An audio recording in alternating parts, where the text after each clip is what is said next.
Shalom, selamat pagi Bapak Ibu Saudara yang dikasihi Tuhan. Pagi ini kita akan membaca dan merenungkan firman Tuhan.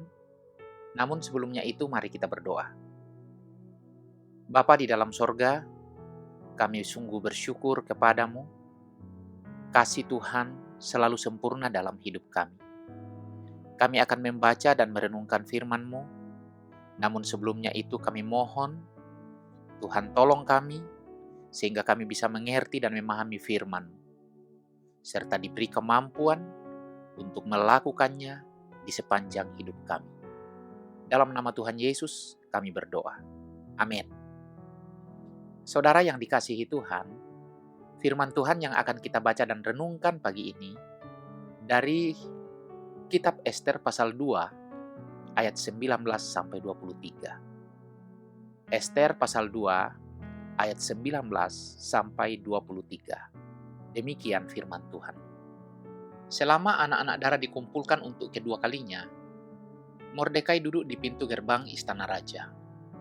Adapun Ester tidak memberitahukan asal-usul dan kebangsaannya, seperti yang diperintahkan kepadanya oleh Mordekai. Sebab Ester tetap berbuat menurut perkataan Mordekai, seperti pada waktu ia masih dalam asuhannya. Pada waktu itu, ketika Mordekai duduk di pintu gerbang istana raja, sakit hatilah Bigtan dan Teres, dua orang sida-sida raja yang termasuk golongan penjaga pintu. Lalu berikhtiarlah mereka untuk membunuh Raja Ahasweros. Tetapi perkara itu dapat diketahui oleh Mordekai. Lalu diberitahukannya kepada Ester, sang ratu, dan Ester mempersembahkannya kepada raja atas nama Mordekai. Perkara itu diperiksa, dan ternyata benar.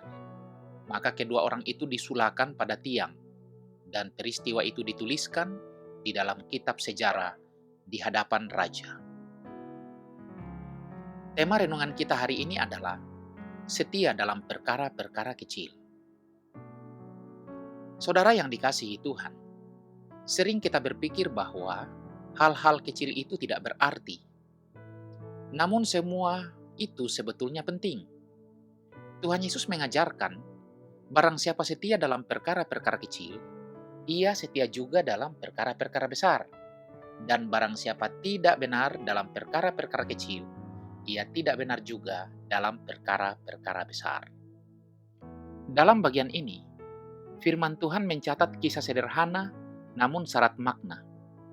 Ketika Mordekai duduk di pintu gerbang istana, ia mendengar rencana dua sida-sida, Bigtan dan Teres, yang ingin membunuh Raja Ahasweros. Mordekai segera memberitahu Ester, dan melalui Ester, kabar itu sampai kepada raja.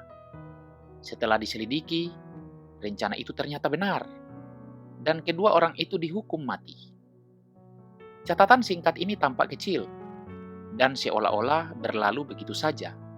Bahkan pada saat itu, Mordekai tidak mendapat penghargaan apapun. Namun, peristiwa inilah yang kelak menjadi kunci penyelamatan bangsa Yahudi. Mordekai tidak sedang mencari keuntungan bagi dirinya sendiri. Ia hanya setia dalam posisinya, duduk di pintu gerbang, memperhatikan keadaan, dan ketika ada kejahatan yang terungkap, ia melaporkannya. Tugas yang kelihatannya sepele itu menjadi jalur bagi rencana besar Allah.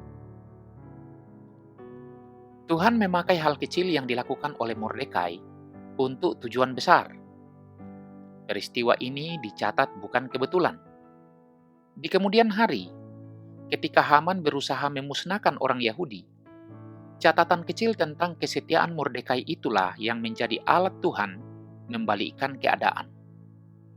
Hal itu dicatat dalam Ester pasal 6. Apa yang tampak sepele bisa menjadi titik balik yang menentukan. Tuhan sering memulai karya besarnya melalui hal yang sederhana. Kesetiaan pada perkara kecil membuka jalan bagi kepercayaan atas perkara yang lebih besar. Pada awalnya, apa yang Mordekai lakukan tidak diberi penghargaan. Ia bahkan seakan dilupakan. Namun, di waktu yang tepat, apa yang telah ia lakukan dibukakan kembali untuk menyelamatkan bangsanya. Saudara yang dikasihi Tuhan, ketika Tuhan mempercayakan tanggung jawab sederhana atau kesempatan yang tampaknya tidak berarti, tetaplah setia mengerjakannya. Ketika kita setia di sana, Tuhan sedang menyiapkan sesuatu yang lebih besar. Seperti Mordekai, mari kita belajar untuk setia dalam perkara kecil, karena dari situlah Tuhan membukakan jalan bagi perkara besar. Amin.